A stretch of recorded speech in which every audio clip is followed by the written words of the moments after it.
Afternoon, everybody. I'm sure everyone's used to the Zoom phenomenon now, and the chair whitters on for a few seconds as they watch people arriving. I'm seeing people joining, so I think we've got sufficient numbers to make a start. I'm Daniel Zeichner. I'm the Member of Parliament for Cambridge, and I'm very, very proud to be the Shadow Food, Farming and Rural Affairs Minister, and delighted to be chairing this event for CERA this afternoon as part of Labour Connect. I suspect most people know about CERA. I've been a member for many years and an executive member for many years, and it's essentially Labour's environmental group affiliated to the party. It's always struck me as being a serious and thoughtful group. I think had a lot of influence when Labour was in government, and following Keir's excellent speech this morning with many, many references to the climate emergency, I think CERA will be very influential as we go ahead to develop policy for the next Labour government, and there cannot be a more important time to do that. Absolutely delighted to be hosting this event today with the Vegan Society, because veganism and changes in our eating habits, of course, have kind of stormed along in the last few years, I think reflecting a whole range of concerns that particularly younger people have, but not just younger people.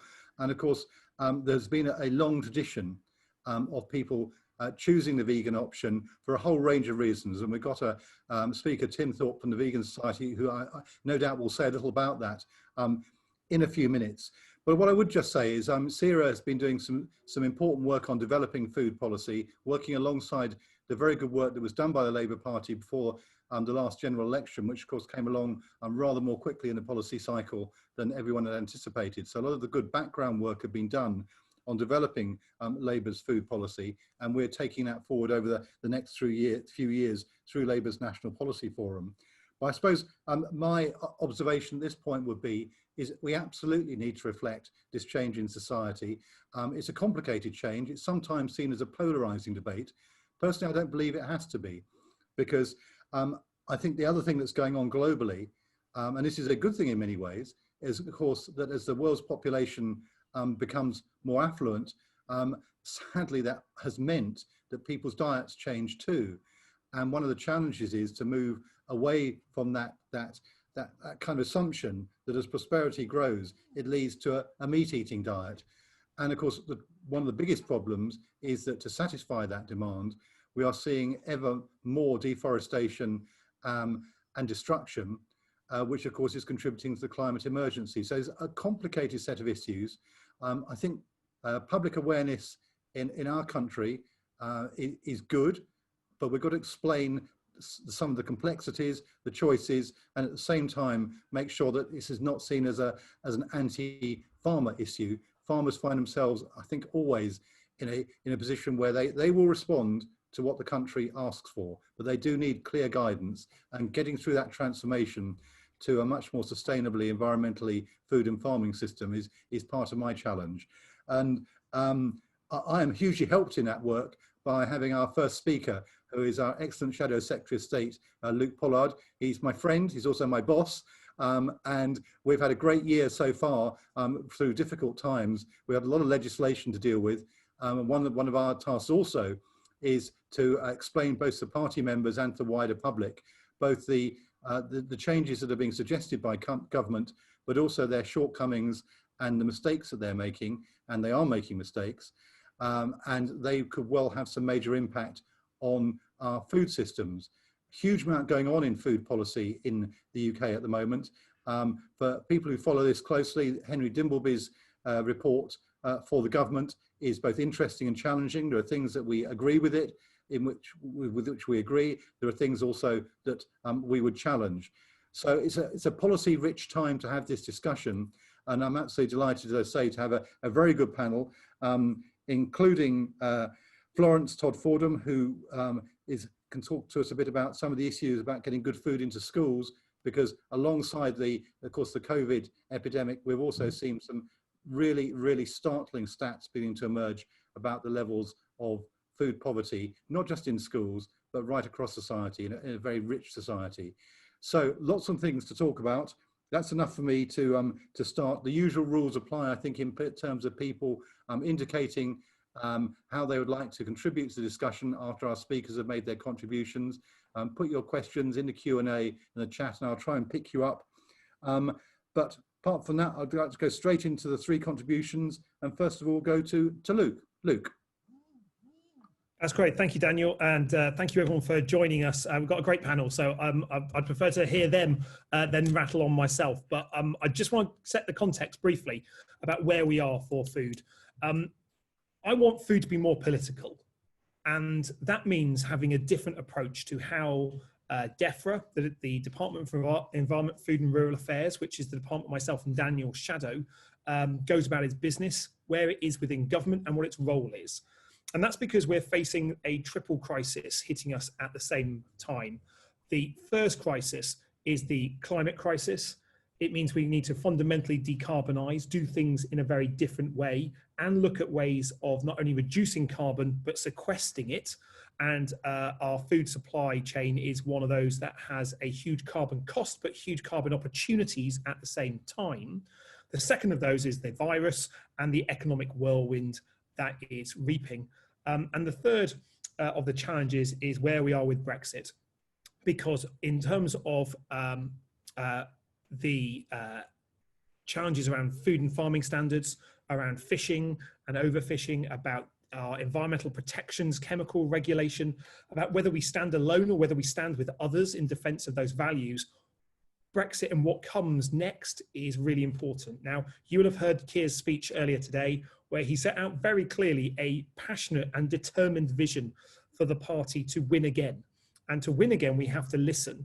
And a key part of that is listening to those communities that didn't back us in recent elections. And one of those in particular is our rural communities. In 1997, Labour had 174 seats, I think it is, that were rural. That was the majority of rural seats. In 2019, we won just 17 of them. So what we need to do as a party is to speak to those communities that have turned their back on Labour, that feel that we didn't speak for them. And that is a huge challenge. Now, when you place all those three challenges together around the climate emergency, the virus, Brexit, and the electoral challenge, it makes the issues that we're dealing with in the Shadow DEFRA team even more important. So I want food to be more political. I want it to rise up the political agenda. I don't want it to be something that is very worthwhile and worthy and spoken about by people with lots of qualifications in a corner. I want it to be something that is key to our politics, because as we'll hear from it, you know, the food poverty issue isn't going away, it's getting worse. Food poverty isn't about a lack of food. Britain has enough food to feed everyone. It's about a surplus of poverty, too much poverty. And we need to be addressing that. Our food and farming standards that we have been making such a strong case for, and indeed at this very moment, there's a division in the House of Lords on the agriculture bill where Labour peers will be, I think, defeating the government to get food and farming standards in the agriculture bill. And setting up the very curious situation of it returning to the Commons potentially in a couple of weeks' time, where the Conservatives will be voting out their own manifesto commitment from their own bill, which will be a curious place. But you might have noticed politics is somewhat curious at the moment. And then we've got the sense that we need to make sure that our farmers are not undercut, that we are continuing the decarbonisation of our food supply, our food network, food distribution, that we're supporting, as myself and Daniel both do, the NFU's objective to be to be net zero by 2040. I'm a net zero by 2030 kind of guy. I believe passionately in Labour values and I believe in environmentalism, and I describe myself as red on the outside, green on the inside. But we do need to recognise that there'll be some parts of our economy, food production in particular, that takes longer to decarbonise than other sectors. Now that means we need to move further and faster on those other sectors to build in carbon headroom, but we need to be just as strong and ambitious with our whole food production sector as we are with any other sector of the economy as well. And so that is why the challenges that we face across the portfolio that myself and Daniel work in are plentiful. They're very timely, but none of those challenges are peripheral. None of them deserve to be put in a corner with learned folk with lots of qualifications. They deserve us as a movement and as a party for putting them front and center. If there are people in our communities that can't afford to feed themselves, that is something where Labour should be present, and indeed we are present. If we're having a situation where trade policy will deliver huge increases in animal cruelty, as we will see with chlorinated chicken and hormone-treated beef and others besides, that is where Labour should be, and that is where we are. And what we have a challenge of as a team, and this is my final thought, is that we need to take those messages and speak to communities in a way that they value, hear, listen, agree, and can stand alongside us. There will be things where we do disagree, and our job is to do so respectfully based on the science and our values. But I want food to be more political, and it's our job not only to make Labour truly the party of the countryside, but to make food political, to make it available, to make it affordable. And that is a challenge that, to be honest, would be a challenge for any Labour Party of any era. But it is the one that we are facing now, and it is one that we must rise to. Otherwise, people in our country will continue to eat poor quality and food, and in some cases not be able to feed themselves at all. So big challenges ahead, but look forward to hearing contributions and questions. Brilliant, Luke. Thanks ever so much. It's fantastic to have a shadow cabinet member who speaks to time as well, which is great. Thank you. Tim, very good to see you. Really looking forward to hearing your contribution. Over to you. Thank you. Yeah, and thank you, Luke, for that introduction. I think that's set us up really nicely in terms of kind of themes that we want to talk about. It's great to have the opportunity to speak to passionate environmentalists within the Labour Party as well. I'm going to focus for my opening comments on the environmental footprint of the food system and introduce what I hope are some useful suggestions on how we might start to transition towards a fairer and more sustainable one. But I want to begin by drawing everyone's attention to some of the basic facts around the impact of food and farming, so we've got a sense of scale.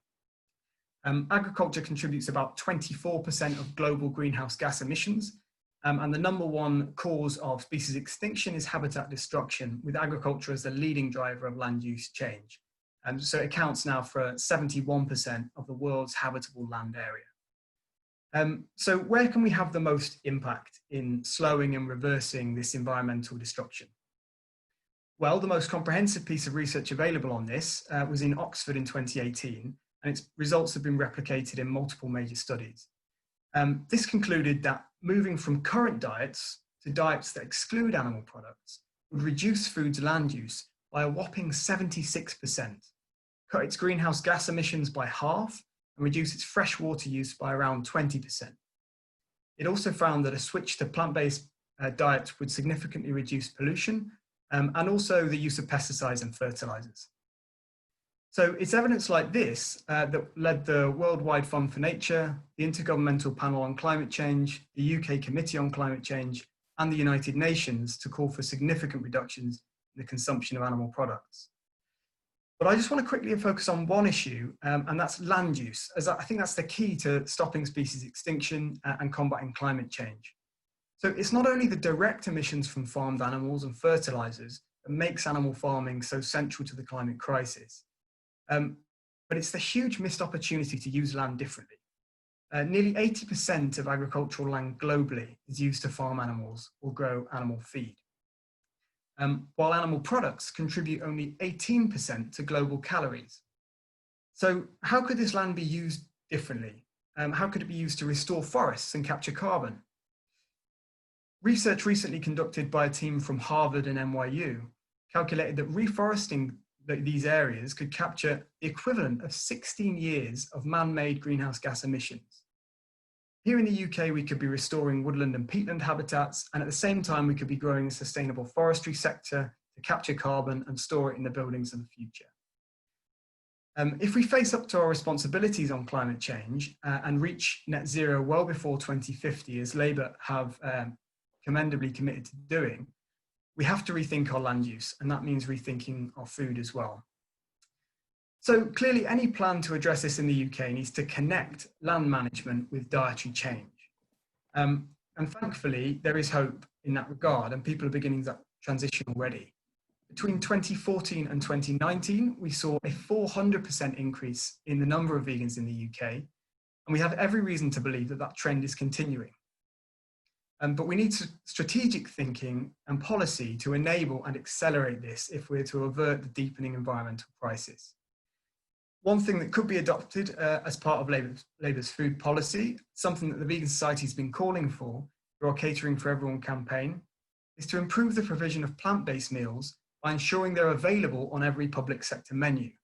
So not treated as a niche dietary requirement, as is too often the case in our institutions, not an awkward request and not just the odd salad, but a nutritionally balanced plant-based menu available easily every day to everyone. Policies like this would also contribute to a coherent strategy on public health, enabling better choices rather than restraining people's choices.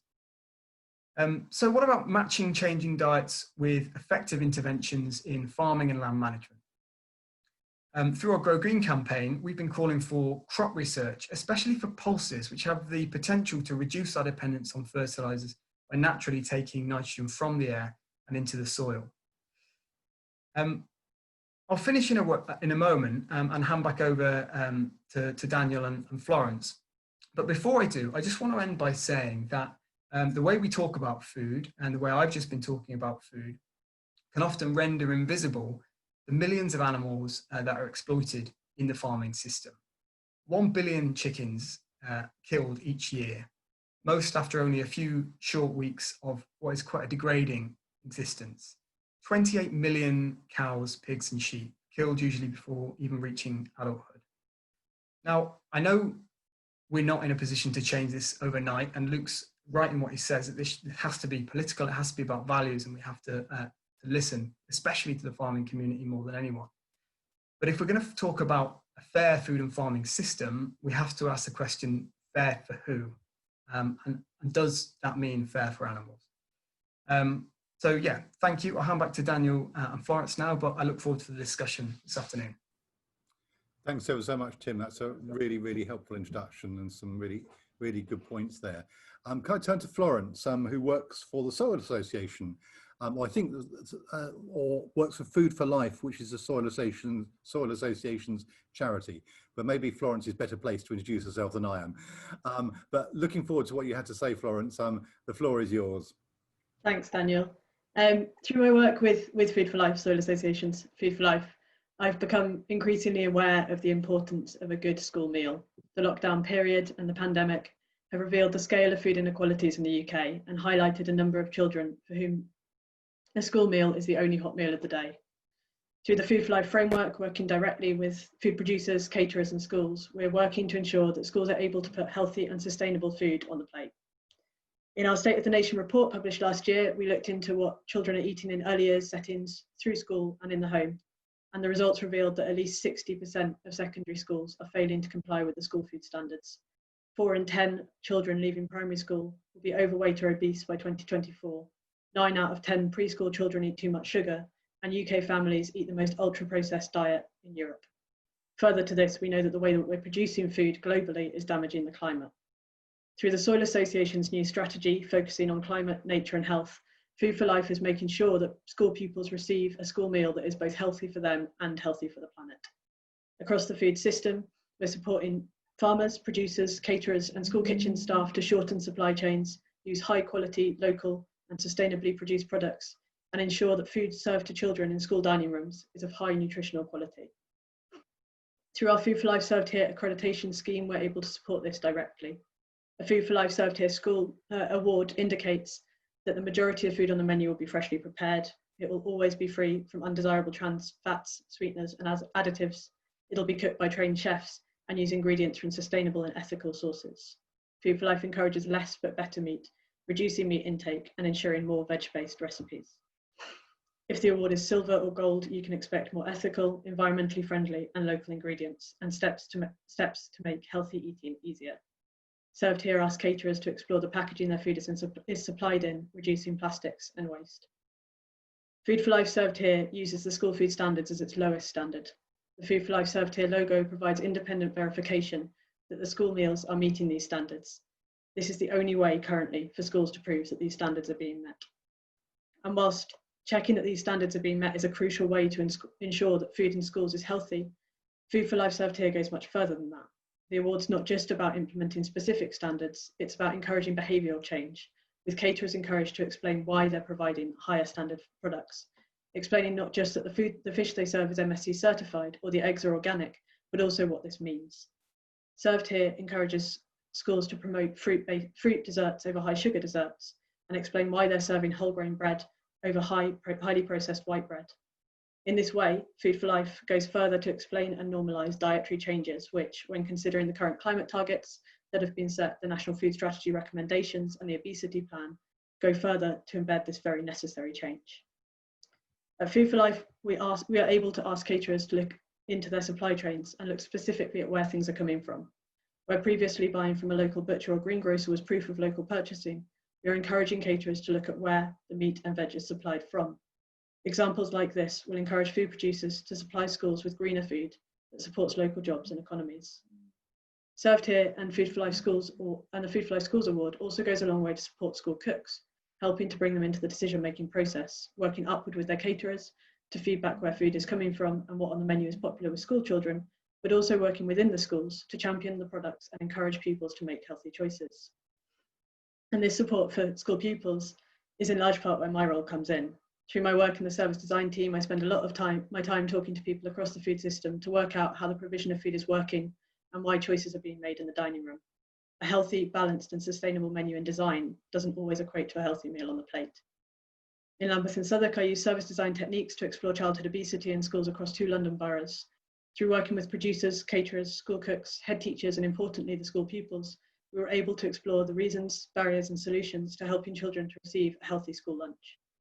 We looked at the cultural reasons pupils were selecting to only eat carbohydrates, supporting the school in question to supply halal food and more diverse plant-based meals. In secondary schools, we looked at the ways food was presented and marketed, moving high sugar drinks out of eyeline and changing meal deals to include fruit rather than ultra-processed snacks. We designed healthy eating award schemes to tap into highly competitive house points. All these changes were designed and decided on by the pupils. Through bringing in farmers, getting market sellers to talk to pupils about the vegetables they sell and the health benefits of them, and supporting schools to visit farms, we are able to bring the food producers into direct conversation with the school pupils, empowering and supporting them to make a healthy choice at the counter. So in summary, the Food for Life framework works across the food system to encourage the supply, order, provision and selection of good food in schools. Thank you, and I'm looking forward to the discussion.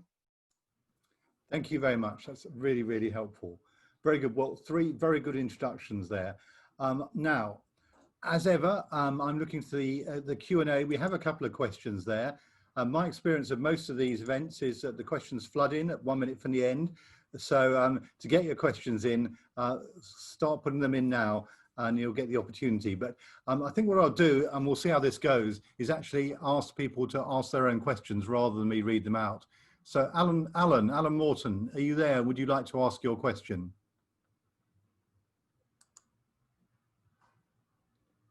I'm hoping you might unmute or be able to unmute. If you can't, I'll ask your question for you. Maybe you can't, in which case I will read the question. The question is, with Brexit, we will leave the EU emissions trading scheme. How should we in the UK replace it? I suspect actually probably people can't ask their own questions on these calls, so my mistakes, apologies for that. The second question from Lydia, and thank you, Lydia. What do the speakers think is the role of children and young people as customers, learners and activists, bringing about change the way we grow and consume food? So I'm not sure who would like to have a go at that first. Maybe we should go in reverse order and ask Florence, because that's very much what she's just been talking about. Would you like to to go on that one first, Florence? Yeah, thanks for the question, Lydia. I think the role of children is fundamental in this, and I think listening to their voices and their requests is so important and so fundamental to the work that I do at Food for Life. I think it's amazing what we expect children to think and what we are hearing children thinking at the moment, and especially in light of the climate change conversation as well. We are hearing that children would like changes to be made with them and for them. And I think we need to start recognising that sort of request from them, because I think they are activists and they are absolutely pushing for us to grow local, to eat local and to eat a more sustainable meal. And I think we need to be ready to respond to that. Very good, thank you for that. I think I'll look at Tim next, because I can see in the chat there's actually a point of information, the percentage increase in UK vegans, which I think you mentioned in passing, but one of our participants would like you to refer back to. And if you'd also like to comment on either of those questions, please do. Yeah, so on that point of information, so there was according to our survey that we do every couple of years with Ipsos Mori, it was a 400% increase, and that was between 2014 and 2019. Now, there have been other surveys done by other companies since, and that suggest that increase has continued. So the likelihood is that there's over 1 million vegans in the UK at the moment, but we don't know that for sure. On the question that Florence just answered on the role of children, I totally agree. Obviously, amongst young people, veganism is on the rise, as with other age groups, but perhaps more so amongst young people. And children are, listening to children on sustainability issues and on issues of compassion and animal rights as well. It's a common occurrence in every household, explaining to children where the food on the table comes from, and just hearing their kind of honest and heartfelt reflections on it is always heartwarming. So I think, yeah, definitely listening to children and listening to their demands for more compassionate food. Very good, thank you. I think I might turn to Luke yet. We've got some more questions in there as well, which you might want to pick up on. One from, just read my Q&A properly, from Joseph Baxter, on will Labour work towards a ban on factory farming, including imports of factory farm meat, being a major contributor to climate change and the biodiversity collapse? And then Tony Allen, hi Tony. Quite a complicated question. The food system is already highly politicised. It delivers underpriced food to the underpaid. This resilient but dangerously unsustainable contract between legislators and consumers is backgrounded. Making the system sustainable is the challenge. How can sustainability be achieved without increasing retail food prices? So basically, at the moment we put public subsidy into producing relatively cheap food, and we don't pay people enough. How do we reform capitalism in under 20 seconds? I'm sure the Shadow Secretary of State is the man for the job. He is, but he'll take that question last. And so in order, just to pick up what Florence and Tim have just said about young people in particular, I think we've got this enormous opportunity to listen to young people, to listen to their diets and their wishes and to shape things around it. Because I remember being a young kid and watching, for those people of my age, Captain Planet, if you remember it, introducing recycling as a concept, and he was green and he was quite a character. And actually, the young people that we have in our schools today will be the adults of tomorrow. And as cliched as that may be, we are seeing different behaviours in terms of young people's attitudes towards food, towards travel, towards carbon intensity, towards the ease in which we use high carbon forms of transport and others. And actually, I think it'll be a really important part to inform that debate, but especially for young people at the moment. Some of the most powerful advocacy is from young people. And we don't, I think we are at risk of creating a generation of lost children because of the coronavirus, not only in terms of missed education, but also for lots of kids in terms of missed diet, in terms of missing out on healthy, nutritious food, missing out on exercise, missing out on culturally rich experiences that will help them enormously in their lifetime. And I think we need to, as a result, put more effort into listening to what's going on with those young people about it. And I think some of the work that we've been doing in Plymouth, where I represent with our school foods cooperative, co-designing school meals with the kids involved, I think has been enormously successful in encouraging better uptake of those meals. So kids eating more of the healthy, nutritious food that you put on their plate, not just picking and choosing. And so I think there's opportunities there. Alan, when it comes to the emissions trading scheme, the ETS I think has produced a good basis for looking at how we measure and trade carbon. I think I have a concern about how ETS, Corsair, which is coming for aviation in due course, will sit with net zero and how we work on that. But also there is a risk here that we simply get into a situation where we become accustomed to offshoring our carbon. That it is easier for us to say, right, food production can be done abroad because that takes the carbon off us along here, and actually we can do something polluting, but we'll buy a bit of carbon from another environment, and therefore we can get away with it. Now, I think there is a place for carbon offsetting, but there is a bigger place for carbon reductions, and that's where the argument has to be made. Joseph, when it comes to factory farming, my family farm chickens. They've got chickens on the farm in Cornwall, and I know the difference between a happy chicken and an unhappy chicken. And there is a really big difference, not only in terms of the quality of the eggs they lay, but also in terms of just their general demeanor. And I think as a nation of animal lovers who have rightly campaigned for higher and higher and higher animal welfare standards, much of the improvements that we've made over the last 10 years, I think, and 20 years in particular, I think need to be protected, because there is a real risk here.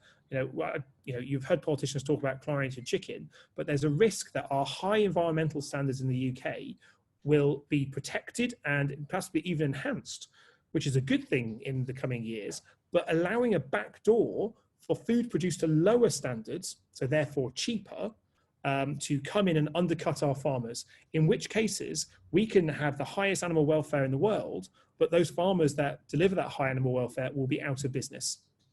And that is the case not only in those farmers that have livestock or poultry, but it's also in terms of how they produce crops as well, and the chemicals that are used, the environmental stewardship that's used. So it's a principle that applies to all different types of agriculture. And I think we need to be defending those high values while also pushing on for more. And we have a good record as a party of pushing for change. And I think there are improvements that can still be made. But in arguing for making more changes that are positive, we've got to be protecting farmers from being undercut. And that is a quid pro quo that I think we must not shy away from. Finally, Daniel, you asked me a question about the food supply chain and sustainability, and it is a challenge. But I think food prices relative to incomes are some of the lowest that they have been in generations. But that does not stop people going without food because they can't afford it still. And what we need to do is address poverty as the root cause of that. And it's something that I feel quite strongly about, in the fact that, food is at historic low levels in terms of price of our staples. And that is certainly true. But when someone can't afford to buy food for their family or pay bills, the issue then is not with the food pricing, it's with the fact they haven't got enough money in their purse or their wallet. So we need to address that through the changes that Johnny Reynolds has outlined, changes to universal credit, changes to housing, changing to the whole system, that especially for those people on insecure temporary work. And let's face it, those communities that will be hardest hit by the economic storm caused by the virus, to make sure they're looked after. But that is a really good debate. Antonio, I want you to participate in that, because in the coming months, myself and Daniel in particular will be talking about how we can develop and refine Labour's food policy in relation to this, because at the moment we're legislation heavy. We've got the agriculture bill, the fisheries bill, the environment bill, huge great tomes of legislation that we're scrutinising line by line.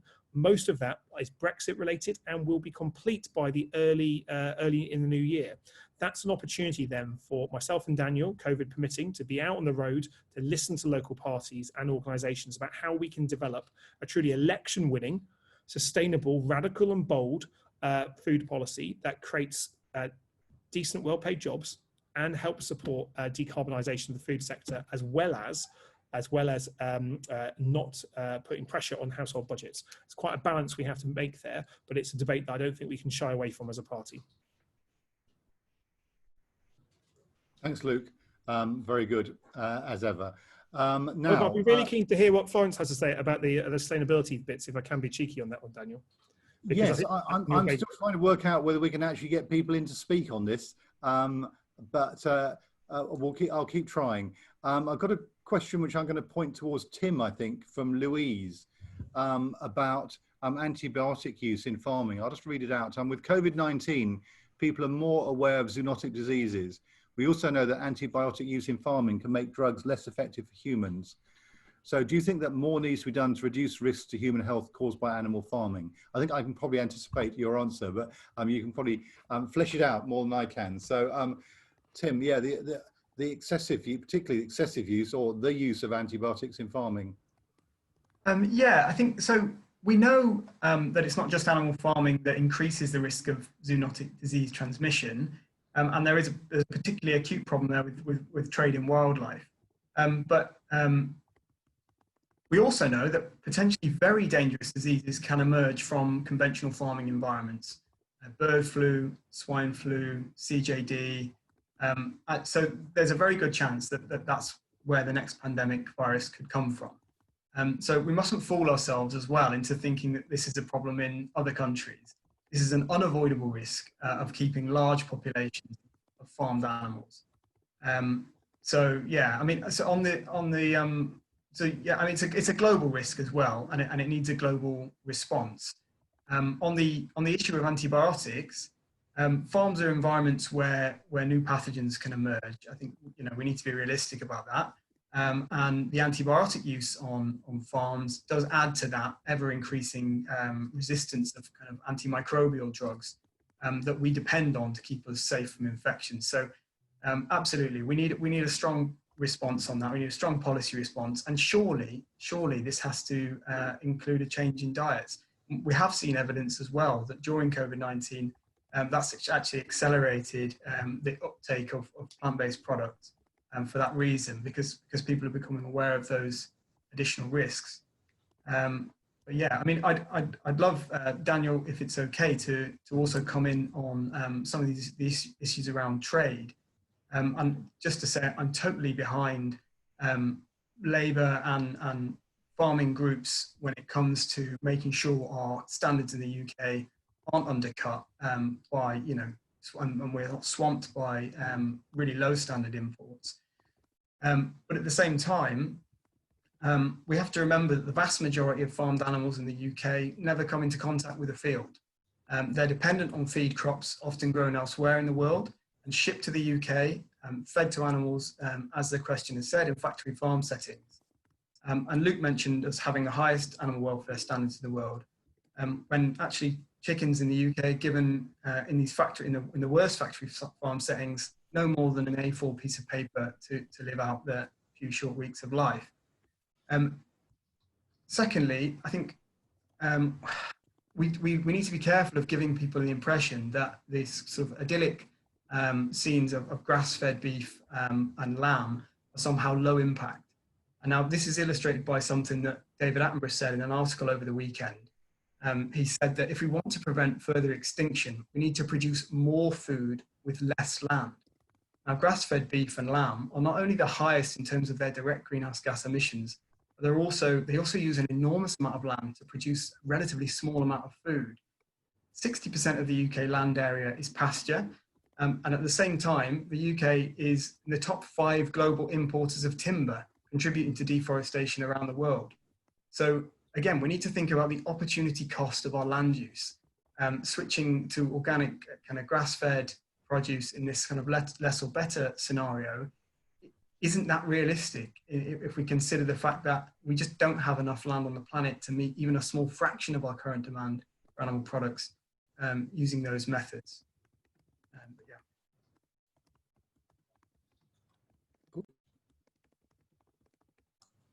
Thanks, Tim. Sorry, struggling with the mute and unmute. I think it's time to go back to Florence, actually. We've got a question that Julian Jones has put in, which you may have seen in the Q&A, Florence, but I'll read it anyway. As methane is the most potent but also the shortest lasting greenhouse gas, then as 2030 champions, how can we communicate the importance of rapidly reducing methane and also land use by greatly reducing meat and dairy? And how do you feel about the default veg campaign that balanced plant-based menus should be the default in the public sector and in anchor institutions to normalise this? You can still ask for meat, so people still have that option. So I guess it's a question really about based on your experience, particularly in schools, as to how you can, the extent to which you direct people to make dietary choices. Yeah, it's a really good question. And I think particularly in schools, the way that dietary choices are supported through working with the schools, with young people, with caterers. Those sorts of decisions are easier made collectively. I think in terms of the sort of question around methane and meat on school menus, we have had various conversations with young people in the last couple of years where they don't object to having meat-free days, they don't object to having less meat on the menu. And I think that less and better meat is really important in relation to that question. We quite often hear from caterers who will substitute part of the meat in a menu, so make spaghetti bolognese with lentils involved to massively reduce the amount of meat, or just take it out entirely. And we have schools that are completely vegetarian, and we have schools that are looking at having a menu where meat is the addition rather than the expected norm. And I think that's a really interesting way of looking forward. And I think in terms of land use, that's a really important point as well. Obviously at Soil Association, we support organic farming methods, and I think that is a very different question and sort of conversation to the conventional farming techniques. But I agree, it is that using land in the UK well and making sure that it supports a sustainable future. Thanks very much. Again, very helpful. I've got a kind of related question, which I'm sure Luke would rather I answered, which is, would Labour support a meat tax to help reduce the levels of meat consumption in this country? I think we're long before that period of deciding our priority tax and spend commitments. But Luke, you may want to comment on that, and perhaps on the previous question as well.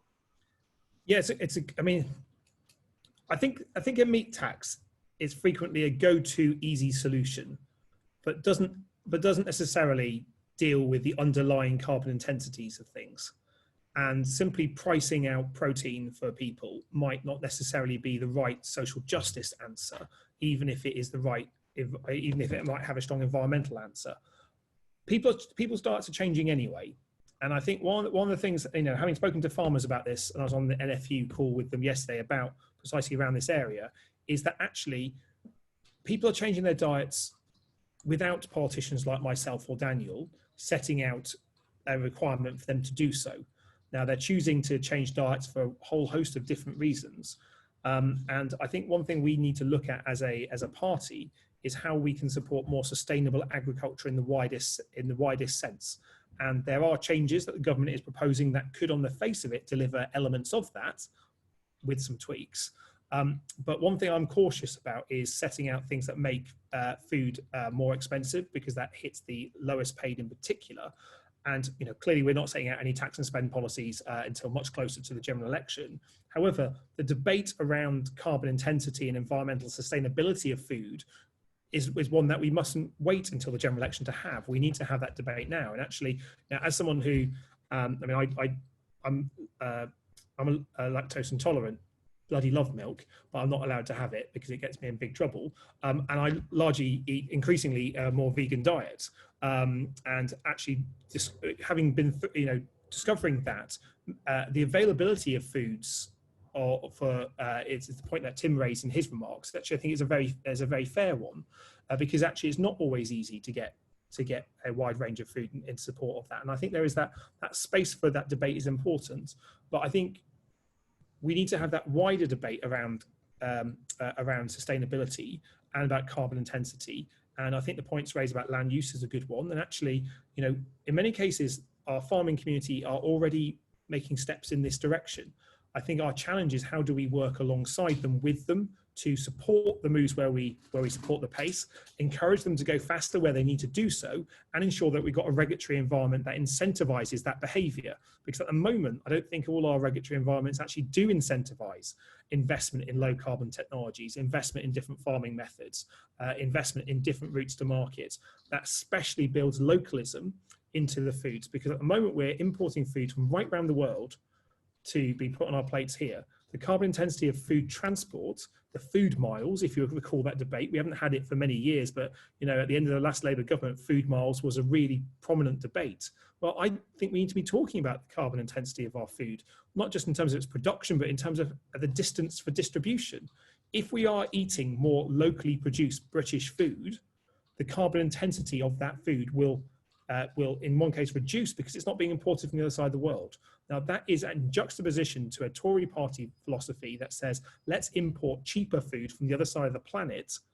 That helps offset our carbon, exports our carbon, and provides cheaper food, whatever the environmental cost. Now that is a clash of different positions, and I think we need to make a strong case for a more sustainable argument. Yes, that protects our farmers, but deals with carbon intensity as well. And again, that's a difficult balance to be struck, but I think people are making decisions about their diet without government interference, without politicians like myself providing a steer on that, and I think they'll continue to do so. And so I'm not, you know, I think there's a debate to be had here, but it's not one that I'm immediately minded towards. Although, again, that's one of the things that I'm really keen to speak to people about when we are really getting stuck into food policy. I'm not sure if Tim has a strong view on elements of that. Thanks, Luke. I'll give Tim a chance to respond. Almost inevitably, as always on these panels, an awful lot of questions are being thrown at the Labour Party representatives. So we'll try and spread it around a bit. And there was a question in the chat earlier, Tim, which I think might touch on some of the things that you were also mentioning earlier around agroforestry. This is from Owen Pugh. And Owen says, agroforestry is a proven method of improving farming sustainability and farm incomes while boosting the environment. And then this is a bit more addressed to Luke, and he may want to come back in it in a moment. What commitment can Labour give supporting a specific method of farm diversification, which is good for farmers and the environment in the agriculture bill? And how can Labour MPs help to spread this message to the rural constituencies they do have? And will they engage with farmers involved in this system to do so? So Tim, if you want to respond also to Luke's previous point and tied in with that, that would be great. And then I'll come back to Luke, and then I will try and address some more questions back to you, Florence. But Tim. Yeah, so I mean, firstly, I want to agree with Luke to some extent around, you know, we often get stereotyped as saying we want an immediate kind of ban on meat, and I, you know, we know that that's not where we are at the moment in discussions around food and farming. Likewise with a meat tax, although I think it could be helpful, it is quite a blunt instrument. So I just want to say that we, you know, there are policy changes that can be made that mean we don't have to tell people what they can't eat. In engaging with it as policymakers. So, for example, as I said in my introduction, making sure that plant-based options are always available on public sector menus, investing in new crops and supporting a growing plant-based sector in the UK, so that we've got local food for vegans to eat. There's also been some great research on how to encourage different behaviours in a way that respects people's choices entirely. So putting plant-based options at the start in canteens, for example, rather than at the end, or making sure that plant-based options are near the top of menus, displaying health and environmental information alongside menus in public sector institutions, in you know, schools and hospitals, and also in workplaces with catering facilities. So we can make relatively simple changes that could inform part of quite an effective strategy without telling people what they can't eat.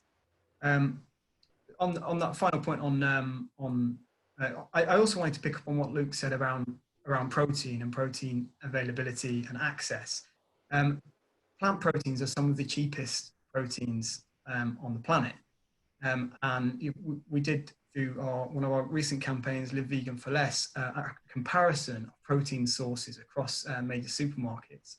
And plant proteins, you know, consistently came out on top. Some of the most expensive things people buy are meat and cheese. So, you know, plant proteins are perfectly healthy to live on a diet with plant proteins, and they are some of the more accessible options. We need to make sure they're available for people. And finally, somebody asked on agroforestry. You know, agroforestry is fantastic. Totally agree. Agroforestry can be integrated into arable systems and into pasture systems. But I think we need a lot more. For example, nut production in the UK.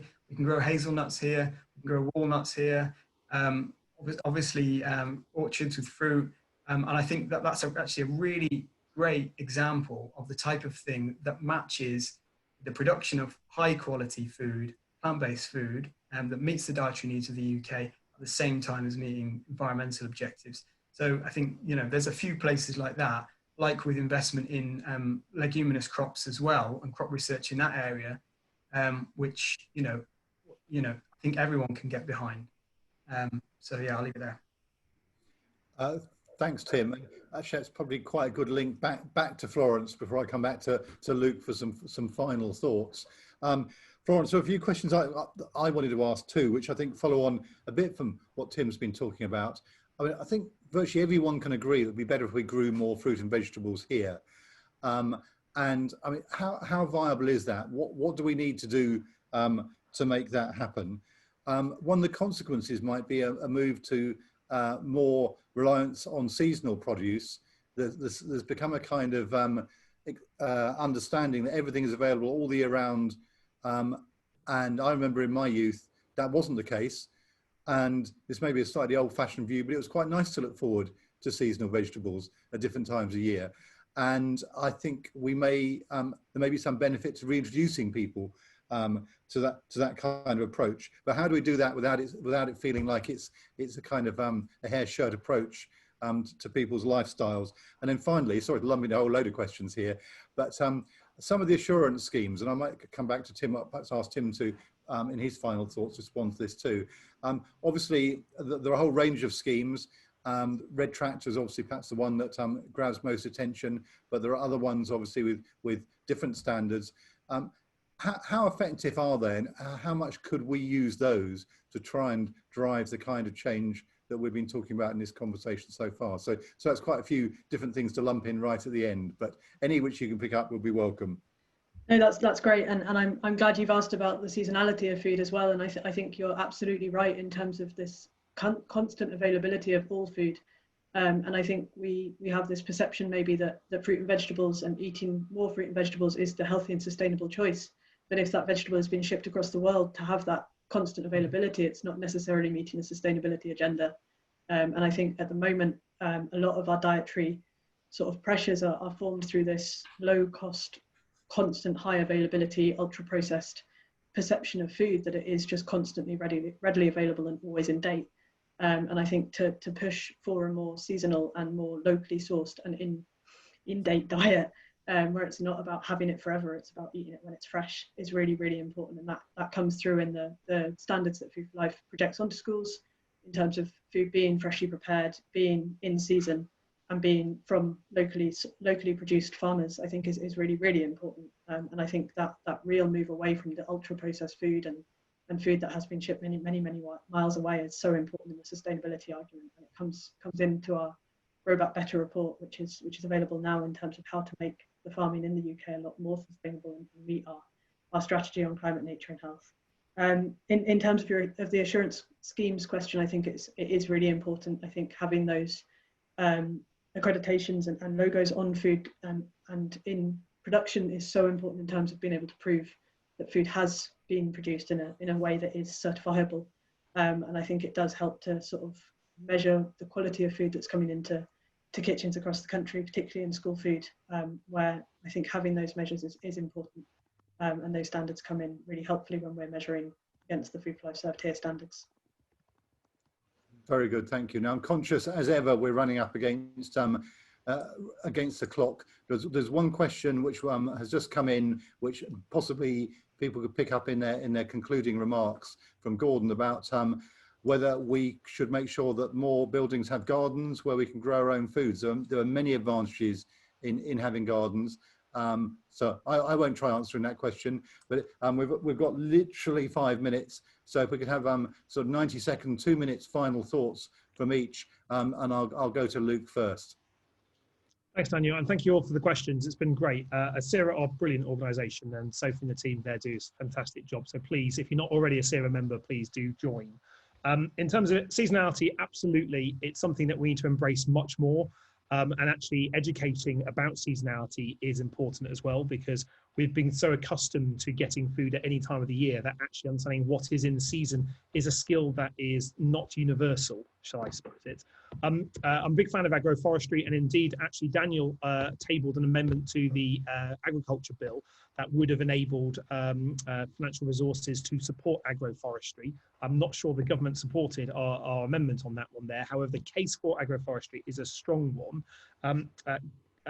I'm a big fan of gardens as well, Gordon. I've got a veggie patch in my garden, and although the vegetables that come out of it are somewhat curiously shaped, it is a very good place to grow stuff and to reduce your own carbon impact.